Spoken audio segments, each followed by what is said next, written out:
What's up, everybody? Arg the Pirate here, and today, guys, I'm going to do something a little bit different with this video. Of course, I want to keep them split in half so I can give my full opinions and people actually want to watch them.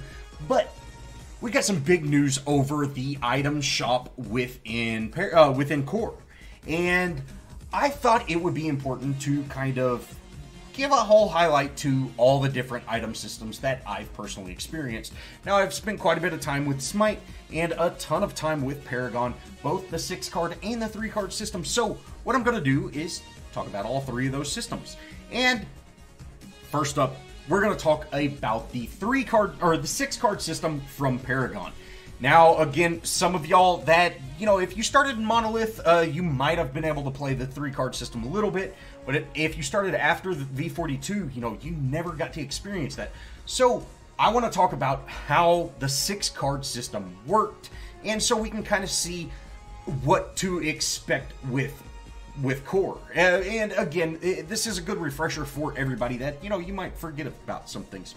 First up, let's talk about the Adamant Edge. Now, the Adamant Edge was a 3-point card. Now, at the beginning of the match, you start out with 3 card points. So you could buy this card right from the beginning of the match. I'm not going to talk about consumables, things like that, because for the most part, they work kind of the same everywhere, and I'll talk about them here in a little bit. But the Adamant Edge was a 3-point card. You had 1 point of physical power. Now, again, this picture was taken from a card way before they split.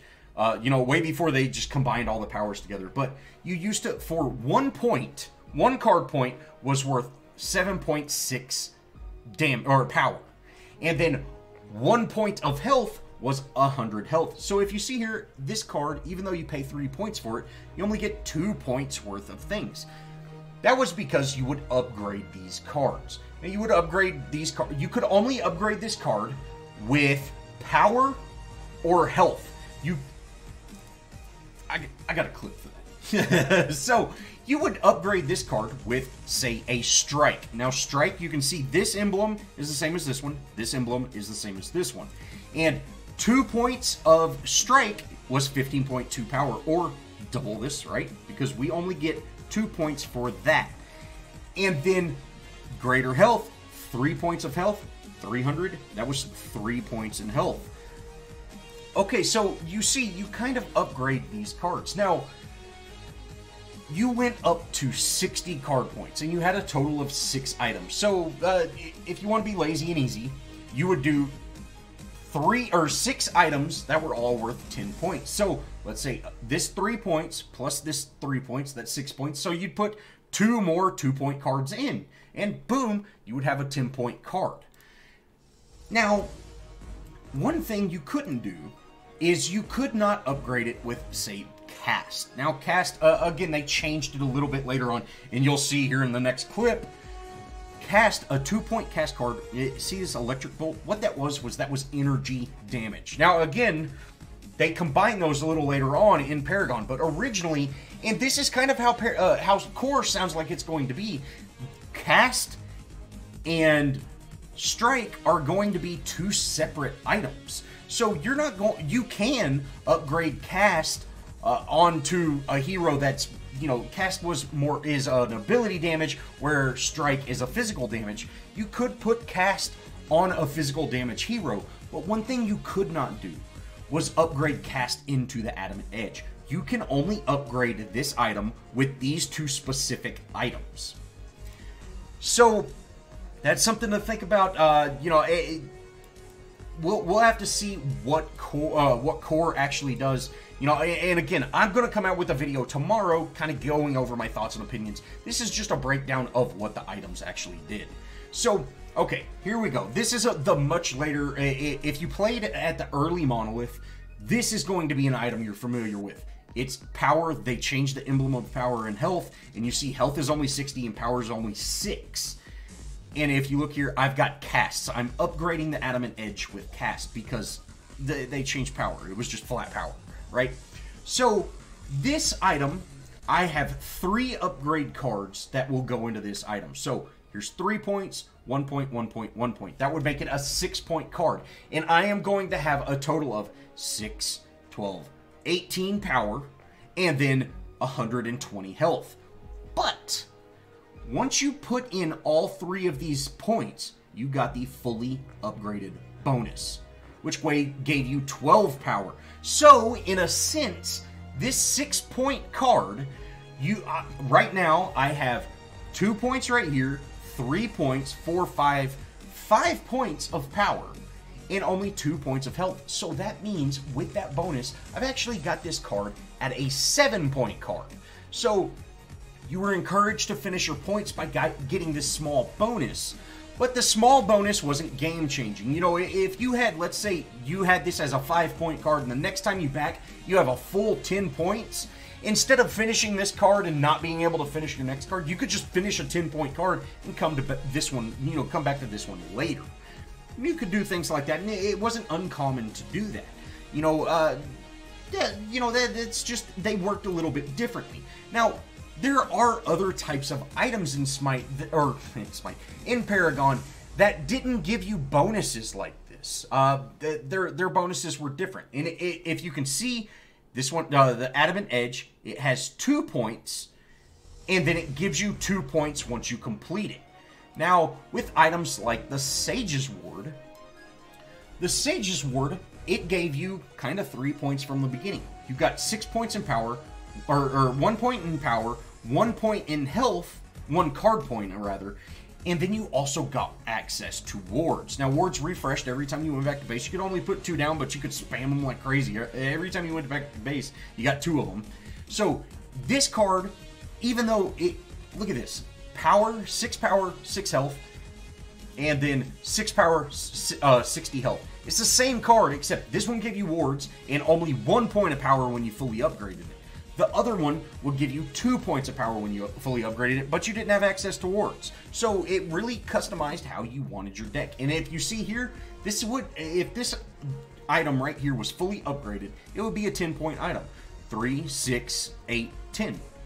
So you would want your in-game items, like I used to run around with 2 wards. I would have an early game ward that was 6 points, just like this one. And then I would have a late game ward that was 10 points, just like this one. And that way I always had wards. And I think that really encouraged people to use wards at all points of the game. And I really, really enjoyed that. It did get a little excessive sometimes, but hey, too many wards, like at high levels, you know, you had great communication. At low levels, you didn't have such good communication, but you had those wards everywhere.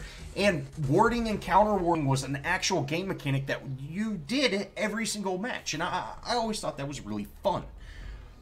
Next up, we have items like Tainted Magic. Now, if you see here, this is a 7-point card. And it only gives you 3 points worth of power and 1 point worth of mana regen. But the thing is, Tainted Magic had a passive ability to it. Now, Paragon didn't have a whole lot of passive ability cards, but they started adding a handful more much later in the 6-card system's life. Tainted Magic was one of them. What it did was it basically put a dot damage on the enemy every time you hit someone with an ability. So, let's say you were playing Gideon. Gideon was the spaceman that threw rocks everywhere. If he hit you with that rock, it would not only do the damage to you, but after the damage was over, you would take like a 1% health or 5% health damage for like over 5 seconds. So you would just take this tick damage, and you would put this item on for this passive. You didn't care about the power and the mana as much because you can see it's very low. There's no upgrade bonus. It's just this is what you got. But one thing about Tainted Magic is you didn't get that passive until you completed the card. So and to complete a card, you had to put 3 items in it. So you had to make this a 10-point card. No, I could be wrong about that. I think I'm right, but I could be wrong. But you had to put 10, or at a minimum, this had to be a 10-point card to even work. So this was a very much a mid to late game card, not an early game card. Especially with that small amount of power. You would build your power up, and then you would build these active item type cards. To me, this just kind of gave you incentive to really learn the fundamentals of your hero, everything like that. Another thing the 6-card system did very well is you could sell any of these items at any time. Like this card right here, it's 6-point card. This is not a late game card. You could sell this card. You would get all 6 points of your card points back. Same with this one. If you sold this, it's a 10-point card. You would get all 10 points back. There was no penalty for changing your build. Okay, then moving forward, we have the 3-card system. Now, the 3-card system was very, very different. What you would do is you would put points. So every one of these points cost 1,000 gold. And agility was more focused for basic attack heroes. This was more of your tankier heroes. And intellect was more of your mages. And if you see here, every point you put in would give you a small boost to speed, and attack speed, and a physical damage or physical defense. Vitality will give you health and health regen, and intellect here, let me play it so you can actually see that's intellect. Intellect will give you mana and mana regen. So every point you put in would then give you those small bonuses, and you would work towards getting these gems unlocked. Now, these gems are set up for a physical damage hero like an ADC, right? The deck I'm gonna go over is a caster deck. So, but okay. This is Advanced Evolution, and Paragon really switched to more passive cards, or ability-based cards in V42, or after V42. The 3-card system was much more about these abilities on the card, and much less about just flat power, things like that. So, this card right here cost 1 point in Intellect. So, you would click right here, put a point in Intellect, and then you could pick up this card. Now, you would go into lane, you'd farm a little bit, and let's say you farm 3 points. Then you could go back to base, you put 2 more points into Intellect, and then you could buy Mana Flow Acolyte. Now, Mana Flow Acolyte costs 3 points, and you see it's just 9 power, but it has this really cool passive that at max mana you get 0.5% power and 0.5% mana when purchasing Intellect. Now, one thing about this card, I did a test video on it a long time ago. Y'all can go look it up, yeah, where this card actually maxed out once you hit like 14 or 15 points. It quit giving you the 0.5 and only gave you like 0.1 power. But, you know, yeah, regardless, there were some issues there. But you can see here, this costs 4 points and is an intellect item. Invader Mage was a death item. Now, each hero only had access to 2 affinities. They could pick any 2 affinities, but you couldn't have, you know, intellect, chaos, and death, which we're not, I'm not getting super specific, just pretty basic stuff. Invader Mage was a 4-point card. So if you had 4 point, let's say you pick up Mana Flow Acolyte at 3 points. You go out, you take 3 steps, and boom, you get a, you're like, oh, I got 1,000 gold. You put a point into Intellect, now you have 4 points. You could then sell this item and pick up Invader Mage and not lose anything. You know, you had these points in, that's it, you're good.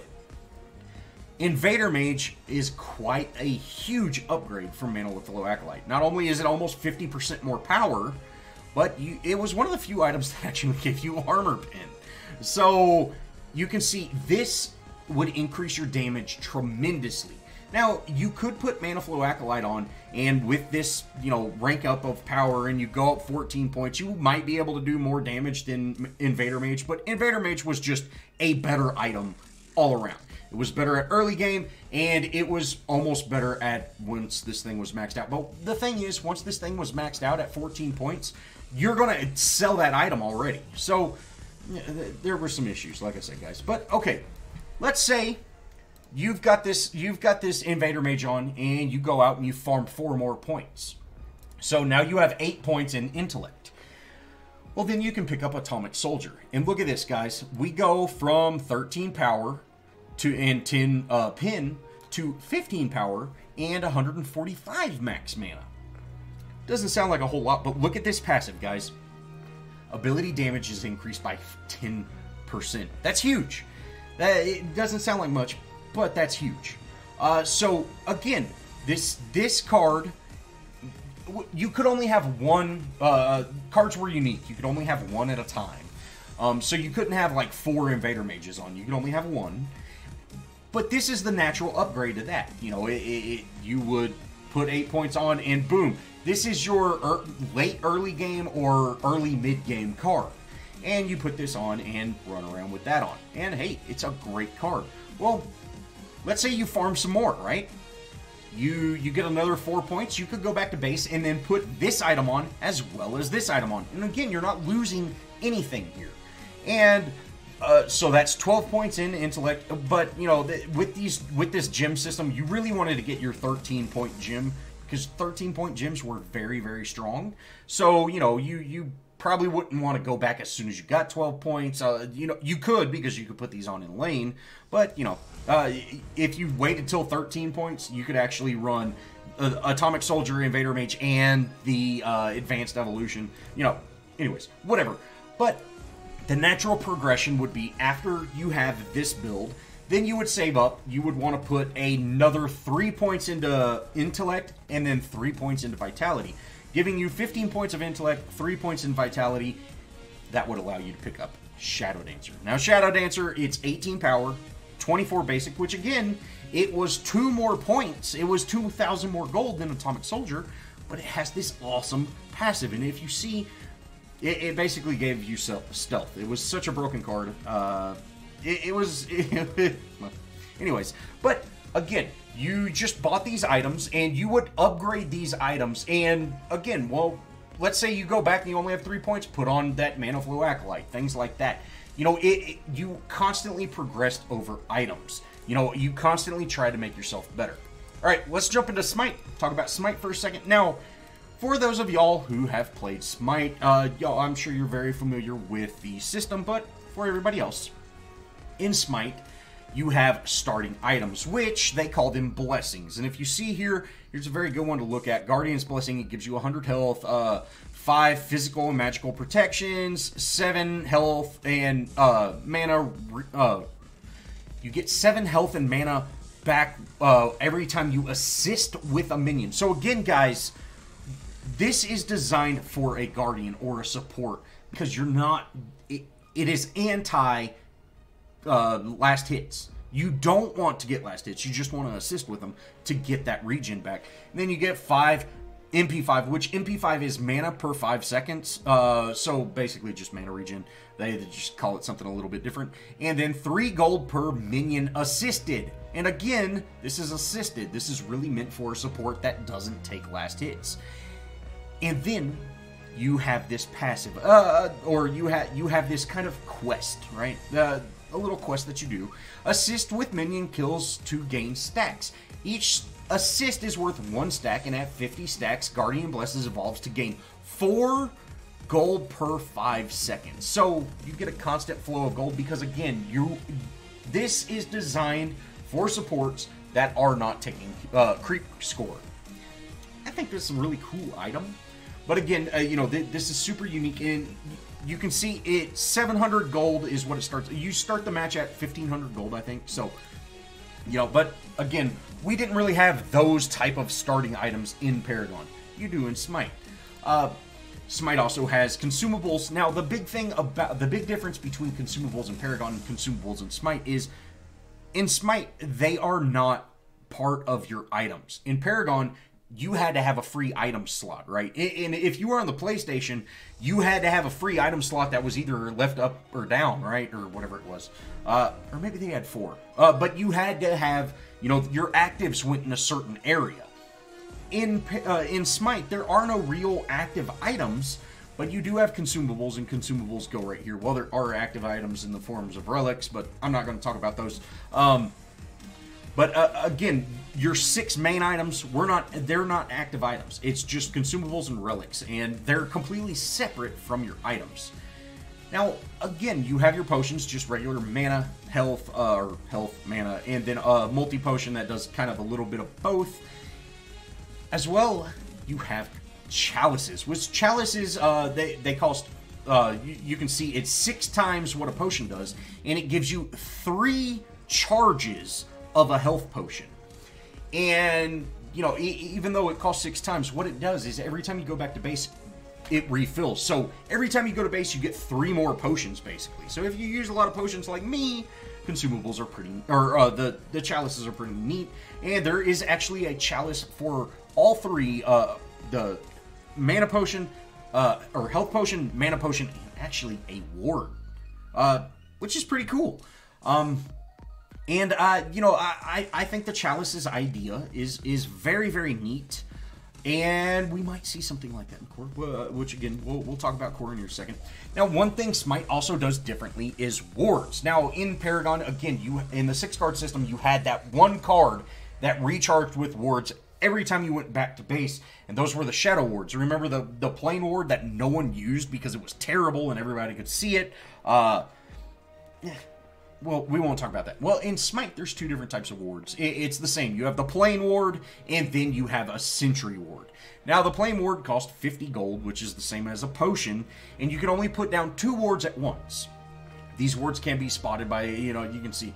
This is a ward that allows you to see neutral or normal enemy movement within 45 units. It does respect line of sight and can see through walls or stealth, or can't see through walls or stealth, and remains for 3 minutes.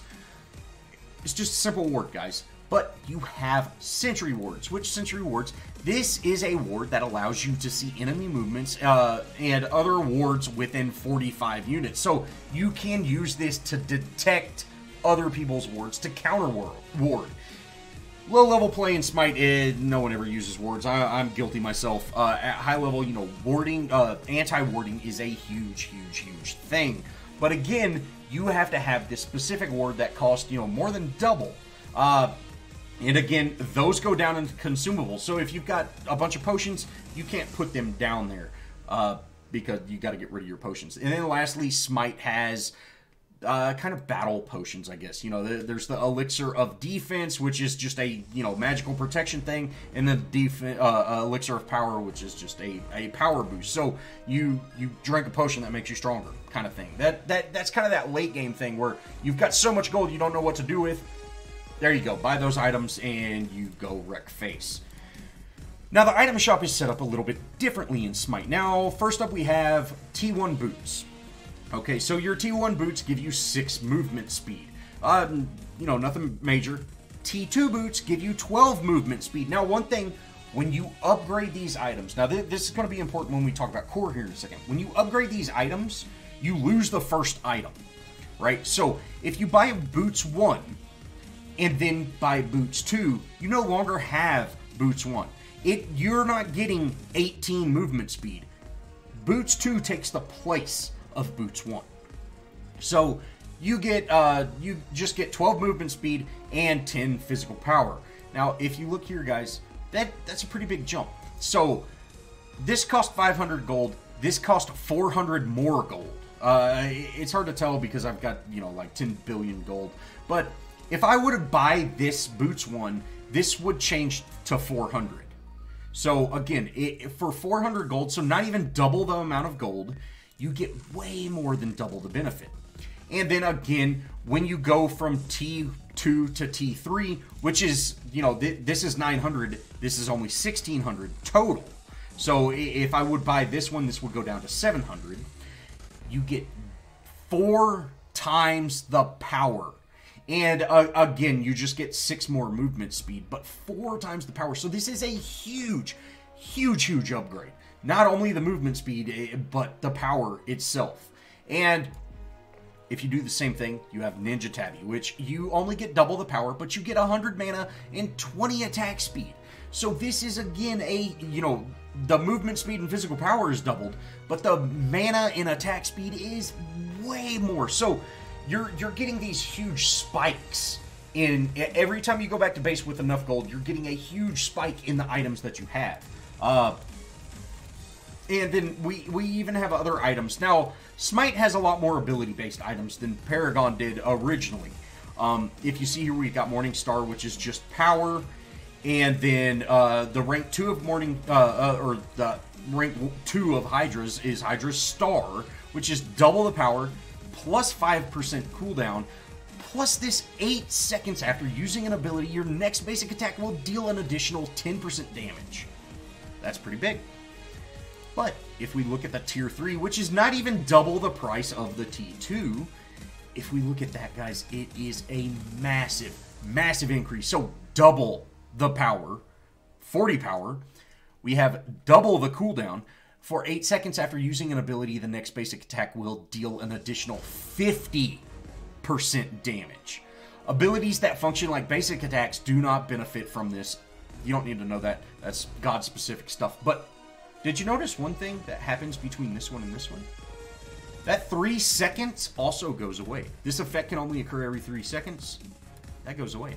So not only are you 5 times the percentage in damage, but you don't even have a cooldown. So AA canceling, auto attack canceling is absolutely huge. If you put this on someone like Hercules, you could basic, you use the rock slam, get them close to you.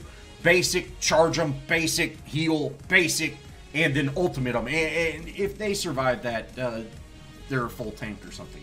It's going to be an absolute ton of damage. And the thing is, with AA cancels the way they are, you can do that full rotation in, like a half second, So it is pretty crazy, and the amount of damage that can be cranked out. But you also get another passive. This item grants 2.5 mana regen per 5 seconds, and then 10% of mana, plus, getting ahead of myself. This item grants 2.5 NP5 per 10% of your mana missing. It's just huge. That's a huge thing. Now, one thing I want to talk about, because they do talk about this for cores items, is if you see here, guys, this is the natural way these items go up. If you buy this item here, you can no longer buy this item until you buy this one, right? You can kind of see the little path that the way they choose. So you need to know how you want to build before you start a match, or at least have an idea. But there are these other items that, they're usually cheaper. You can see they cost more than a T2 item, but they are a fully upgraded item. And these are kind of like halfway point items, right? You buy this item with the intent of selling it later to buy a better one. The reason I mention that is because they do talk about that with core a little bit. But, okay, enough of all that good stuff. Let's get back to core. Now, with core, we've got a ton of information about the item system. The idea that they're testing out with the item system. Again, guys, none of this is set in stone.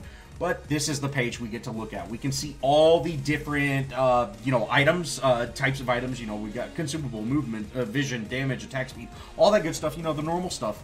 We've got kind of the item shop. We've got this little thing that I'm sure is going to have a description of the item. I tried to Google translate that, and it came up with gibberish. It's written in language Google doesn't know. So, and then we've got, this is our item tree. Now, the big thing... Actually, let's just go ahead and play this, because we're going to break all of this down here in a minute. Guys, I'm sure this video is going to be way too long. I'm going to come out with a video tomorrow going over my opinions again. Thanks if y'all stuck with me this far. I know I ramble way too much. I need to work on it. I just thought this would kind of be a cool little education course, so we can kind of see the differences and similarities between all these different item shops of all these different MOBAs. So, okay, first up, we've got the description right here. Now, I'm not too worried about the description because you can't read it, but the big thing is these circles right here. These are affinities, guys. Order, growth, intellect, chaos, death.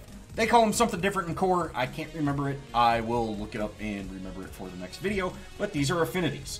They did, however, say everybody will have access to all affinities. So, again, we're seeing the more V42 thing. No one's going to be stuck in affinities, but with heroes having individual scaling, if you're playing someone like Muriel, you're better off sticking with order and growth than going, let's say chaos and growth, right? Because chaos is more of that, brute damage, Again, this is the physical damage emblem right here for core. I'm going to go over all that stuff in the next video, guys. I just kind of want to break down these items. But again, you're not limited to any of these. You can use any of them you want, but some are better for certain heroes than others. And again, I was a big fan of the affinities being, if you are Murdoch, I believe Murdoch was intellect and chaos, right? Or fury, it was fury back in the day, right?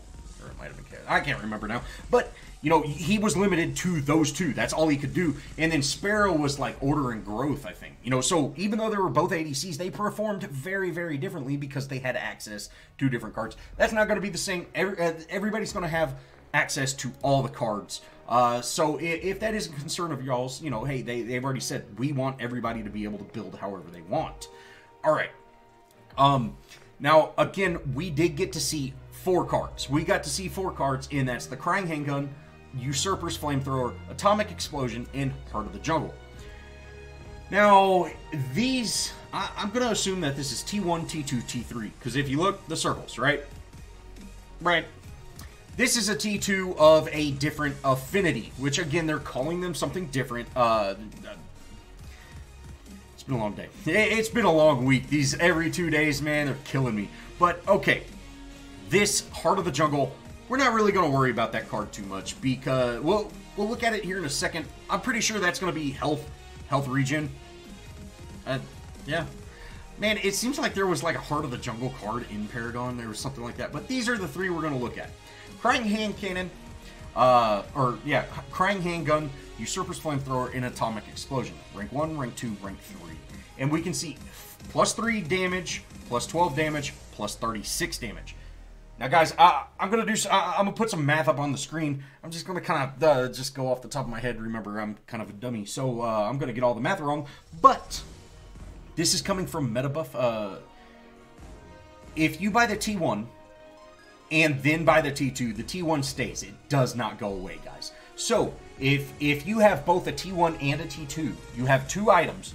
Instead of having 12 power, you're going to have 3 plus 12. So you'll have 15 power. And then if you add, to 36, what is that? That's 51 power total if you have all 3 of these items, right? And, you know, whenever I first saw that, I'm like, 51 power? That's a lot of power, right? But if you think about it, remember Adam and Edge, right? Actually, let's go to this one, right? Okay, so we've got 6, 12, 18, what's that? That's 30 power, 42 power, and then 54 power. So, really, a 10-point Sage's Ward had more power on it, plus 2 things of health, plus wards, than all 3 of these T1 items, or T1, T2, T3. So really, again, I'll probably throw some math up there, maybe. But again, we have that same amount of power. Very cool. And this is one reason I think it could work. Even though 51 sounds like a big number, it really wasn't compared to original Paragon, original 6-card system. So, okay, moving on from that, we've then got this. Now, this is what the items look like.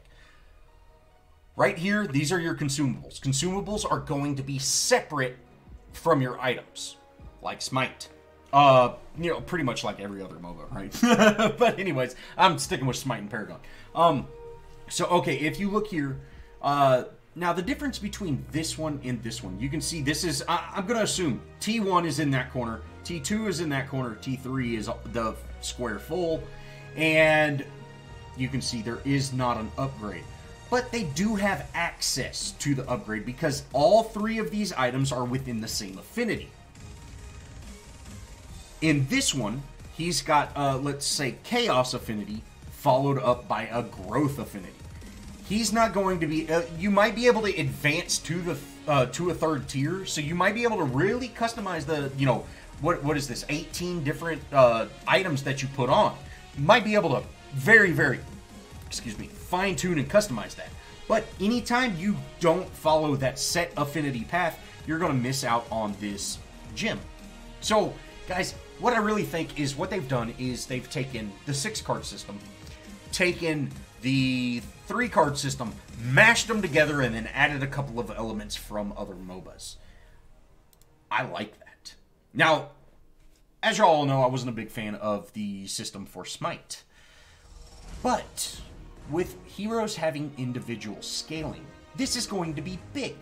This is going to be very, very big. and I think it could work very, very well. Now, of course, we don't know what the bonuses are going to be.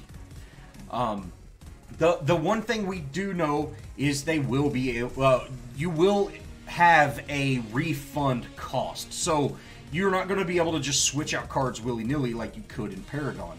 And again, I'm going to get into more of that in my next video, but really, I like this item so far. I don't know what the items do. It looked like, as long as they don't add a whole ton of ability-based items like Smite has, I'm going to be a huge fan of this. Maybe just this thing is going to be the ability that you add onto it. You know, cards will be simple. You know, you get health, mana, whatever you want. But this will add that added ability or something like that. You know, we'll have to see. But I really hope this video, you know, the whole purpose of this video was kind of to talk about the almost 4 different systems we have. You know, even Paragon really did have almost 3 different card systems, with the original being, you know, physical and energy power. But I really hope that helped clear some things up, so that way in my next video, whenever I start talking about my opinions and things like that, you kind of have an idea of where I'm coming from. And hey, maybe I refreshed some people, or kind of showed off the 3-card system, because I know a lot of people, or the 6-card system, because I know a lot of people out there didn't get to really, you know, play with it. But guys, thanks so much for watching. I hope this video isn't too long. It probably is. I might have to break it into 2 videos. Thanks for watching. We'll see y'all in the next video.